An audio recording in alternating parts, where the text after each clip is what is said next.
Hello, ako nga pala si Saber guys. Ngayon panibagong video gagawin natin. So Shin tutorial. Alam ko nag-tutorial na tayo kay Shin dati. Pero ngayon mas advanced mas advanced yung tutorial natin ngayon. Dahil mas nagamay ko na siya, hindi na to yung basic tutorial natin. So una ginagamit ko dito killing spree, mapa, core or side lane. Pero mas prefer ko side lane, explain ko mamaya kung bakit. Tapos ayan, magsilong na tayo. So bago ang lahat, habang nag-loading, mag-subscribe na kayo sa aking YouTube channel. At i-like yung video na to. Okay, i-like nyo to. Kasi kapag di nyo to ni-like, maglulose streak kayo mga 15. No? Kung ayaw nyo malose streak ng 15, i-like nyo na yung video natin. Okay? So, ayun lang naman. So, ito na. Ang tagal naman mga lodi. Naman. So by the way, 11k subs na tayo. So maraming salamat sa 11,000 tao na nag-subscribe sa ating YouTube channel. Okay, so ito na mga ka-RG. Okay, so explain ko. Siyempre alam niyo na yung skills nito. Okay, i-level 4 na natin siya. Okay, so side lane siya pero gawin natin sa mid. Okay, so yung passive niya guys is every 100. Okay, so yung crit. Okay, yung crit pa tayo dito pag nagbabuff tayo. Papansin nyo, so kapag tawag doon long range, ayan o, close range, long range, ayan o, pag nag-switch siya sa close, long, pero syempre, kung makikita nyo, medyo matagal yon, medyo time consuming yon. So kung may second skill naman kayo, papakita ko sa inyo dito sa minions kapag lumapit na. Okay, ayan na, kunyari, ayan na, ginamit ko na, pero nag-second uli ako. Ang mangyayari dyan, yung passive ko, ay no, mare-reset. Nagets nyo? Papakita ko ulit. Dito tayo sa gilid. Okay, dito tayo sa gilid. Dito tayo yan. Ayun no, nakita nyo yun.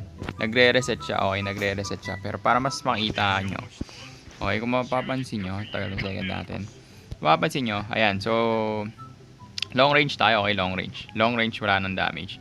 Pero pag nag-second ako, magre-reset siya. Okay, magre-reset siya. Magki-critical na uli yung passive niya. Okay, and then pwede ka na uli. So, ang good thing pa dito mga ka-RG is kada gamit nyo ng nag-first ka. Okay, kaya dito first, ayun no, nakikita nyo ba yun? Bumabawas. Okay, bumabawas dun sa first skill. So mapapansin nyo parang 11 seconds yun, pero bakit parang pabawas kada nababawasan ng 1 second kada activate ng passive niya. So mas nakakapag-spam ka ngayon, mas magamit mo yung second skill, which is kapag nagamit mo yung second skill, mas madali ka ngayon makakapag-spam ng skills mo or ng critical mo, rather yung passive mo. Okay, nagets nyo ba? So ayan guys, so kung mapapansin nyo, ganoon lang gamitin yan. Okay, so doon naman tayo sa build. So bakit ko pinipili na mag side lane? Kasi ang tatlong core item lang nito is ito. Okay, Endless Battle, Berserkers, and then the Plate of Despair.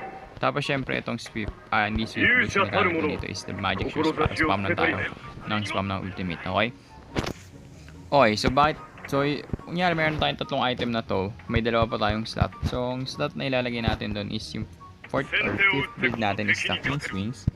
Okay, para mas makunat tayo kapag konti yung buhay. And then, next natin is lalagyan natin siya ng Wind of Nature.